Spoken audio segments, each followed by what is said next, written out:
Hai guys, balik lagi bersama Megatron Store.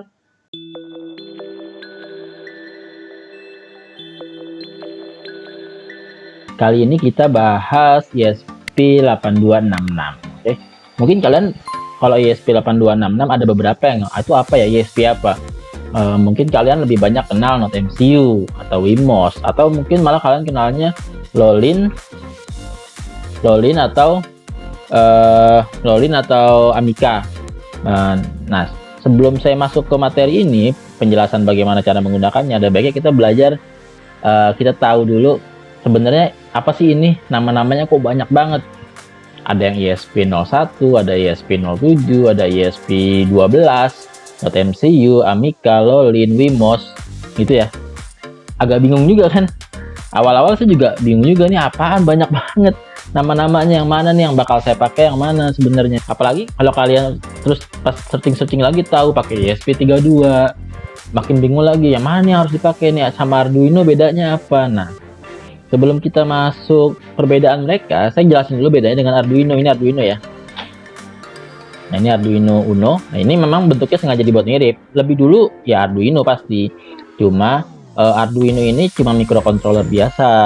Jadi microcontroller ATmega 328. Jadi zaman sebelum kalian ada Arduino itu, kita belajar microcontroller di program biasa aja gitu, pakai bahasa C tanpa platformnya si Arduino. Nah, kemudian Arduino ngebuat framework buat kita lebih memudahkan orang-orang belajar microcontroller, dan memang mudah banget jadinya gitu ya. Penjelasan Arduino ada di video Arduino. Nah, kemudian kekurangan Arduino ini adalah dia nggak ada WiFi, dia nggak bisa connect ke internet. Makanya ditambahkan, karena dia microcontroller biasa kan, dibuatnya sama si Espressif ini yang buat chipnya. Dia ngebuat chip untuk WiFi, jadi bisa komunikasi dengan Arduino nih si chipnya Espressif, namanya ESP8266. Jadi ESP8266 itu adalah chip yang dikeluarkan oleh Espressif untuk komunikasi WiFi. Tapi cara si Arduino ngobrol dengan ESP8266 dengan cara AT Command. Jadi dibuat sama iTinker itu board untuk komunikasi dengan Arduino, tapi masih secara AT Command biasa. Jadi kayak AT strip apa, kalau kalian pernah belajar AT Command, kalian tahu AT Command lah ya. Komunikasi standar sih, komunikasi serial standar AT Command namanya. Nah, sama si Espressif dibuatlah board ESP01. Jadi bentuk boardnya ya, yang bikin bentuk boardnya isinya apa-apa aja itu sih siapa namanya, Espressif. iTinker, sorry. Sama iTinker chipnya Espressif. Board ini nih ESP01 iTinker nih. Kita lihat banyak tuh, ada ESP01, 01D, 1F. Semua berdasarkan boardnya sih, semua berdasarkan chipnya si ESP8266. Dalamnya ESP8266. Tuh, termasuk yang kayak gini nih chipnya dia. Chipnya ini, bukan chip ya, ini bentuk luarnya. Di dalamnya ada lagi chipnya. Jadi bentuk satu kayak bentuk paket begini plus antena, ada LED-nya di sini, LED internalnya itu yang buat si iTinker. Ini yang buat iTinker. Dalamnya Espressif chipnya. Jadi ESP12E, 12F itu bedanya apa? Itu yang buat iTinker. Dia ngebedain antena doang. ESP ini ada yang baru lagi nih, 12S, 12K, 15F. Nah, ini saya juga nggak tahu seperti apa. Jadi ini tuh yang perbedaan ESP01 sampai 012 sampai ESP15 itu si iTinker yang buat. Dalamnya ESP8266. Jadi ESP8266 chipnya terus dibikin bentuk seperti ini oleh iTinker, dari ESP01 sampai ESP15. Nah, kemudian yang ini apa nih? Yang ini 3, 4 itu apa? Nah, kemudian karena AT Command kan ribet ya, susah, dibuatlah sama si Note MCU. Nih Note MCU, dia ngebuat pakai bahasa Lua. Jadi dia diisi nih firmware chipnya diisi dengan chipnya diisi dengan firmware supaya bisa pakai bahasanya Lua. Ya, jadi itu bahasa Lua tuh seperti ini. Nah, jadi tapi juga dia bikin boardnya. Si Note MCU tuh bikin boardnya juga, terus bikin firmware-nya diisi, dia bikin board sendiri, kemudian dibuat firmware-nya diisi sendiri dengan bahasanya dia, Lua. Tapi kemudian justru yang berkembang Node MCU bukan Lua-nya, tapi lebih ke dev board-nya, karena mau dipakai buat ke Arduino. Nah, jadi si firmware Lua ini awal cukup terkenal karena memudahkan, jadi makanya Espressif itu jadi terkenal gara-gara si Node MCU ini buat hal yang memudahkan orang untuk menggunakan chipnya. Padahal kan sebelumnya cuma take comment kan, dan dibangunlah firmware untuk memudahkan orang akses chipnya, chip si ESP8266. Tapi justru kemudian yang terkenal boardnya. Nah, boardnya si Node MCU sebenarnya cuma sampai versi 2 kalau nggak salah. Kemudian dibangunlah lagi, dibuatlah versi yang lebih baru lagi sama si Lolin dan juga Amica. Mereka nggak buat sendiri-sendiri. Ini beda sama bentuk aslinya tuh. Bentuk aslinya kayak gini nih, kan? Dia dibikin boardnya kayak gini gampang, jadi tinggal colok USB langsung. Kalau misalnya kayak tadi ESP01 atau yang buatannya iTinker kan masih ribet tuh. Tuh masih bentuk kayak gini, masih harus solder lagi ke board. Ini juga masih harus colok-colok gitu kan. Nah, sama si Node MCU dibuat gampang, bisa lewat USB langsung di programnya. Pokoknya dibuat mudah banget lah. Dan ada firmware-nya kemudian, tapi dia nggak, breadboard-nya dikembangkan lagi sama si Lolin dan Amica. Ini Lolin dan Amica-nya ya. Dia ngebuat sendiri boardnya, tapi berdasarkan Node MCU. Makanya orang nyebutnya Node MCU Lolin, Node MCU Amica. Karena firmware yang diisi juga firmware Node MCU. Tapi karena kemudian orang-orang lebih suka dengan Arduino, jadilah ada lagi yang ngebikin mengganti firmware kemudian dengan Arduino. Tapi ini udah tetap terkenal. Ini Wemos, ini Lolin, ini Amica, dan juga ada yang ngeluarin Wemos. Udah cukup terkenal nih bentuknya kayak gini, jadi tetaplah dipakai bentuk seperti ini. Dan Wemos juga ngeluarin bentuk yang seperti Arduino biar gampang, karena diharapkan bisa dipakai shieldnya Arduino ke sini, walaupun ada beberapa port yang nggak cocok gitu ya. Nah, jadi kalian udah tahu ya dari mana kata-kata Lolin, Amica, terus ESP01, ESP8266, kayak gitu, ESP apalagi yang kalian tahu. Nah, jadi sebenarnya namanya kalau chipnya ESP8266, ESP01 sampai ESP12 itu yang bagian ini nih, cuma bagian ini doang nih yang dibikin sama si iTinker. Board keseluruhan namanya Lolin sama Amica kalau yang bentuknya kayak gini. Yang ini Lolin, ini Amica, tapi firmware-nya diisi oleh Node MCU, dan dia bikin boardnya berdasarkan Node MCU juga. Kalau yang aslinya namanya Wemos. Sama aja, programnya sama, cara programnya sama aja, kayak gitu. Oke, jadi mungkin juga saya nanti bikin satu-satu kali ya, tapi lihat nanti deh kalau misalnya bisa bikin satu-satu. Tapi yang sekarang saya bikinnya ini dulu, yang Lolin, karena pertama kali saya kenalnya Lolin. Sebenarnya lebih enak ini sih, lebih kecil. Ini juga kecil juga, enak juga, tapi saya lebih suka ngeliat yang ini sama ini. Oke, itu ya penjelasan. Nah, sekarang pertanyaannya, kalau ESP32 itu apa? ESP32 itu kakaknya dari ESP8266. Jadi kalau kita lihat di websitenya, di Espressif, nah ini Espressif tuh ngeluarin 8266 cuma 2 ini doang. Jadi dia nggak ngebikin banyak. Tapi di ESP32 dia bikinnya banyak, karena mungkin karena ESP8266-nya pas terkenal banget, akhirnya dia pas ESP32 ikut bikin board juga nih, banyak jenis boardnya. ESP32 tuh bikinannya sih Espressif, ESP32 DevKit. Ini buatannya sih Espressif. Walaupun yang lain juga ngeluarin, kayak Wemos juga ngeluarin, terus apalagi yang ngeluarin juga gitu kan, ESP32, makanya banyak. Tapi Espressif juga ngeluarin bentuk boardnya sekarang.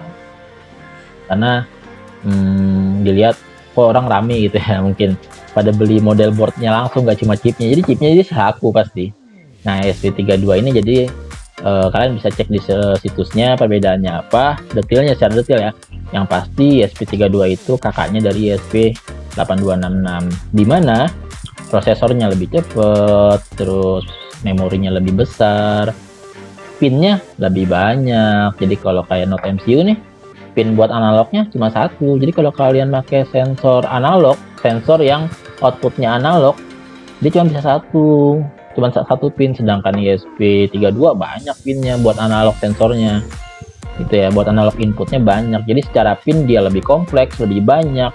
Kalau Note MCU masih benar-benar terbatas karena ESP8266 awalnya hanya dirancang untuk komunikasi WiFi doang dengan Arduino, jadi tidak diperuntukkan untuk standalone microcontroller awalnya ESP8266. Tapi karena ada yang bikin supaya dia bisa jadi standalone controller, makanya fungsinya emang belum terlalu banyak, port-portnya nggak sebanyak ESP32 itu ya. Jadi ESP32 ini dibangun untuk ngelengkapin si ESP8266, jadi dia versinya lebih tinggi semuanya karena diharapkan dia menjadi microcontroller standalone sendiri. Oke, itu penjelasan dasarnya. Jadi kalau kalian memakai, kalian lihat kebutuhan, harganya mahalan ESP32 pasti. Tapi dia udah lengkap nih, ada WiFi dan Bluetooth, sedangkan Note MCU WiFi aja. Oke, itu ya penjelasannya ya. Itu yang saya tangkap sih, saya setting sana sini. Karena waktu awal-awal dulu saya pakai juga saya bingung nih yang mana nih barangnya, terus apa sih Espressif, apa sih iThinker itu apa. Nah, akhirnya saya cari searching, kesimpulan saya seperti itu, dan saya juga baca-baca forum juga banyak kan bilang seperti itu. Oke, sekarang kita masuk ke materinya ya. Nah, ini kalau kalian mau pakai Note MCU dipasang di breadboard, pakai dua breadboard, kalian tempel kayak gini. Ini dua breadboard nih, dua breadboard yang kecil saya tempel. Kan dia ada ujungnya, ada gini-gini nih. Ujungnya kan ada kayak gini nih. Nah, satu lagi ada begini kan, itu bisa ditempel jadinya. Gitu ya. Nah, gini gimana enaknya naik. Nah, sekarang kita cobanya pakai Note MCU aja. Materi kita sekarang setelah penjelasan ini, kita bikin gimana caranya kita program si ESP8266 dengan menggunakan Arduino, karena kan target kita kan mau program dengan Arduino ya, belajarnya Arduino. Buat kalian yang sudah familiar dengan Arduino, enak banget nih belajarnya, cuma mengubah dikit doang ya. Oke, yang pertama kalian pasang dulu untuk Lolin. Nah, nanti kalian driver itu ada 3 macam. Ada satu lagi sih, 4, saya lupa. Ada yang CH340, ada yang ini dia makainya CP2102. Kalau ini juga CH340, kalau apa namanya ini CP2102 ya, si Amica. Kalau ini Wemos pakai CH340 juga. Kalian download dulu drivernya CH340, searching, terus install ya, sampai di mana namanya, di device manager nih. Kalian cek device manager, itu ada portnya dapet ya. Jadi kalau banyak tuh, kok ini nggak bisa program, kalian cek dulu device manager udah bener belum, ada tanda kuningnya nggak. Sukanya kalau misalnya driver yang nggak support, itu suka ada tanda kuning di sini, jadi kan harus cek itu. Nah, di sini dapat COM 17 dari device manager. Oke, kita pasang ke COM 17, pasang COM 17 ya. Nah, sebelumnya kalian preference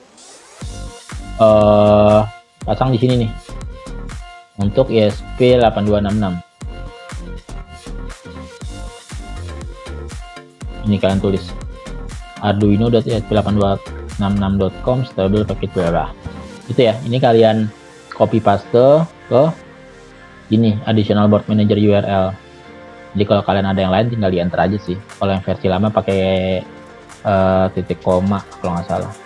Nah, ini tinggal di enter. Kalian tulis di bawahnya. Ini saya ada 3 nih buat ESP8266, ESP32 sama Raspberry Pi Pico. Kalau makin banyak tulis saja enter banyak. Setelah kalian selesai masukkan preference yang tadi ya, kalian ke boardnya, board manager, kalian cari ESP8266.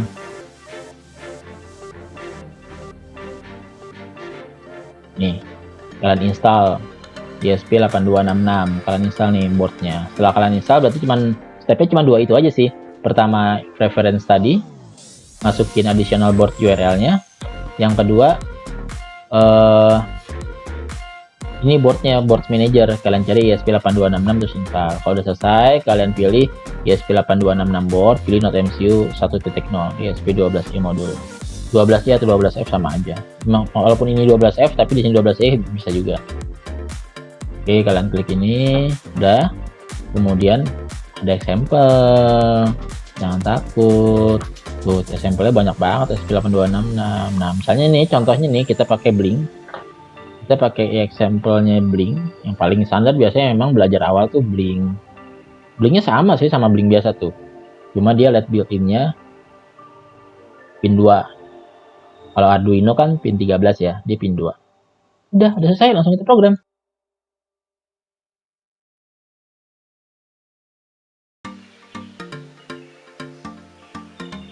Nah, nih di sini ada informasi dia untuk nyalain LED internalnya pakai low, karena dia adalah active low.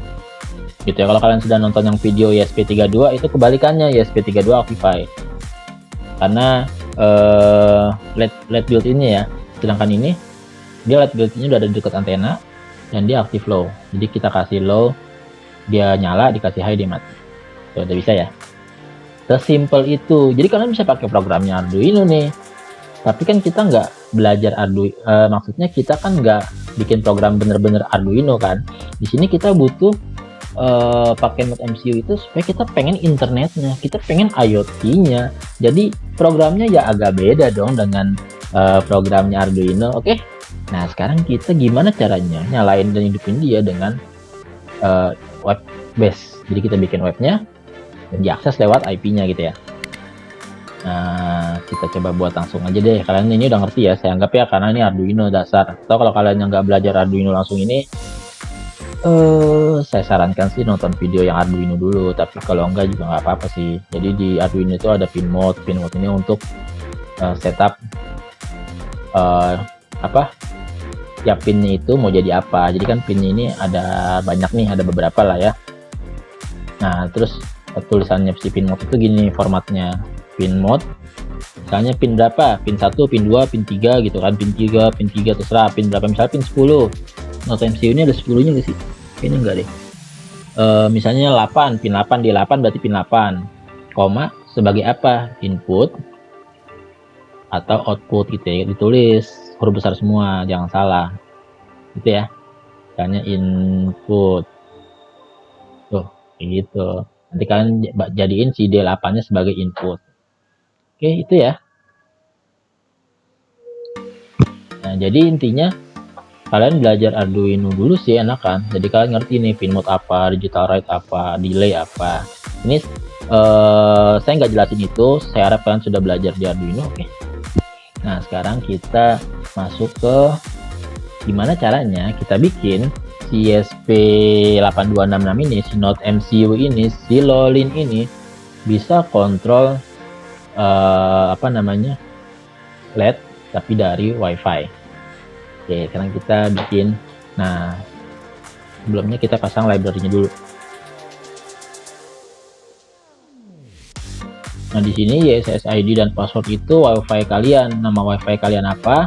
Password WiFi kalian apa? Ingat ya, kalau SSID-nya huruf besar kan terus huruf besar, kecil kan terus huruf kecil. Kemudian kita panggil web server, WiFi server. Kita namain WiFi server sebagai server 8. Nah, ini kita bikin webnya, kalian tinggal copy nih aja. Ini kita web. Jadi kalau kalian yang pernah belajar web, kalian tahu pasti kan HTML itu seperti apa. Ini kita bikin HTML nih, kayak gini nih stylenya, style button, terus mulainya ke body, habis itu ditutup bodinya kan. Nah, ini penggunaan arrow literal. Sebenarnya ini kan sama-sama string, tapi saya bikin pakai arrow literal itu supaya bisa format seperti ini, enak dilihat. Karena kalau misalnya kalian nggak pakai arrow literal ini, kalian misalnya pakai ini nih, pakai string tuh sama dengan titik 2 doang biasa, itu formatnya nggak bisa kayak gini. Kalian harus untuk enter kalian harus tambahin garis miring. Kalau mau ada tambahan begini lagi ini di tengah-tengah, kalian harus pakai garis miring lagi, lebih susah lah. Jadi kalian pakai arrow literal aja supaya bisa bikin format kayak gini ya. Nah, ini saya bikin header sama footer. Kemudian biasa ya, serialnya kita aktifin dulu supaya bisa komunikasi, kita bisa lihat IP-nya. Nah, ini kalian juga belajar di Arduino nih. Ini apa sih serial.begin, serial.print gitu ya. Nah, di sini mulailah connect ke WiFi kita, dan dia akan statusnya sebelum connect dia akan terus looping ngasih nilai titik, berarti si Node MCU-nya lagi berusaha connect ke WiFi kita. Kalau sudah connect dia akan ada informasi connect, dan kita dapat ini buat dapetin IP si NodeMCU ini berapa. Nah, mulailah server.begin. Nah, semua programnya kita taruh di loop ya. Jadi wifi client sama dengan server.available. Jadi ini kalau ada server, nah ini penulisannya seperti ini. Dia menunggu nih kalau kliennya ada atau enggak nih. Kalau kalian dia masih nunggu, looping terus menunggu sampai ada klien atau sampai ada yang akses webnya. Seperti ini penulisannya, client.available, terus dibaca lah tulisannya apa. Nah ini untuk balikan. Jadi gini, kalau misalnya kita mau buka Google, kita kan ketikkan www.google.com. Nah itu artinya kita request tuh ke server. Nah si server akan kirimkan respon. Nah ini responnya nih, ini respon dari si server atau NodeMCU. Jadi pada saat kita akses IP dia, kan ada akses berarti dari si PC ke NodeMCU. Nah NodeMCU memberikan respon ini. Ini responnya nih, pertama HTTP 1.1 oke, konten teksnya yang diresponnya formatnya berupa HTML. Kemudian inilah pin 2 ya, pin 2. Kalian bisa rubah-rubah tulisannya nanti. Oke, kalau kalian ngerti HTML, kalian bisa tahu ini apa. Ini bikin button. Ini header yang tadi, headernya tadi kita panggil di atas. If let off, oh letnya belum ya. Ini kalian bikin variabel dulu. Nah, jadi kita cek letnya mati atau hidup. Karena buat tentuin buttonnya mau yang mana. Kalau pada saat mati buttonnya apa, pada saat itu buttonnya apa. Nah kan, nah ini buat ngasih tahu di belakangnya H atau belakangnya L. Nanti akan saya jelaskan pada saat webbase-nya. Nah, kalian ketik dulu ini. Kalau kecepatan kalian pause aja. Kalian ketik dulu. Ini basic tapi ribet. Nanti akan ada cara yang lebih mudah.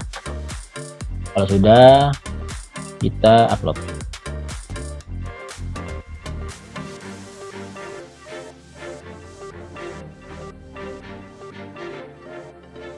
Nah, udah selesai. Kalau udah begini udah selesai ya. Sekarang kita klik serial monitor untuk mendapatkan IP-nya. Nah, kalau kalian nggak keluar, kalian pencet reset aja.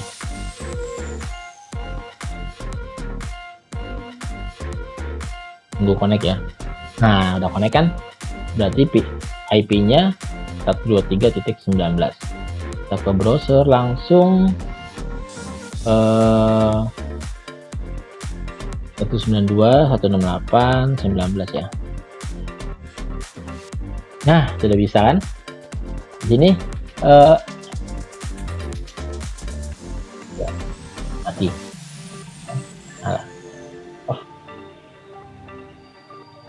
Kan jadi, nah sebenarnya button ini itu manggil link ini, buttonnya manggil link. Jadi kalau kalian mau langsung aja nggak usah pakai tekan tombol juga bisa. A itu nyalain, kasih belakangnya L, matiin. Ini sama kayak programnya dia yang ini kan, tuh. If belakangnya H, dia ngecek nih belakangnya apa nih dalam satu baris itu. Kalau H dia matiin, ini allow nyala ya. Kalau L dia matiin, dia buat ngecek belakangnya si ini. Nah yang baris ini. Kemudian nih informasi kalau LED-nya sama dengan off itu arti status ya. Kalau statusnya LED-nya off, button kelas yang button. Kalau misalnya LED-nya on, kelasnya yang button 2. Di sini kalian lihat kelasnya yang mana? Nih tuh stylenya. Tuh. Dan di sini nih buat tentuin button ini button 2 yang ini. Ini button 2, ini button. Tuh kan. Beda ya. Jadi untuk membedakan button mana button on, mana button off, itu tadi pakai stylenya ini atau CSS-nya. Dan untuk membedakan mana yang apa? H belakangnya. Nah, dipakai if. Oke. Simple ya. Simple. Nanti ada sekarang gimana kalau mau bikin 3 LED? Oh bisa kayak gitu aja, atau ada cara lain sebenarnya yang lebih mudah Nanti setelah materi ini kita akan nyalain LED-nya 3 tapi dengan cara yang lebih gampang dicerna. Kalau ini kan kayaknya banyak banget tuh, pusing ngelihatnya kalau misalnya bikin sampai 3 LED terus tambah sensor lagi, wah pusing banget karena dia di loop sini terus kan. Itu pertama. Yang kedua, ini kalau ada kita kasih delay, misalnya nanti kalian ada program apa ada delay, ini nggak bakal responsif. Web kalian nggak bakal responnya akan lama tergantung delaynya. Misalnya delaynya 10 detik ya, pada saat kalian enter 10 detik dulu baru dia berubah karena ada delay di situ. Nanti ada juga library yang nggak perlu kalian pikirin delay itu karena dia tetap jalan walaupun ada delay gitu ya.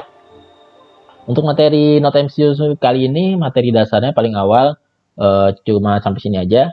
Kalau kalian masih bingung tentang Arduino, kalian tontonlah video-video yang Arduino itu.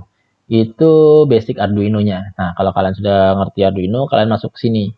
Karena saya ngejelasin materi ini nggak seperti yang Arduino detail-detail bagian-bagiannya apa.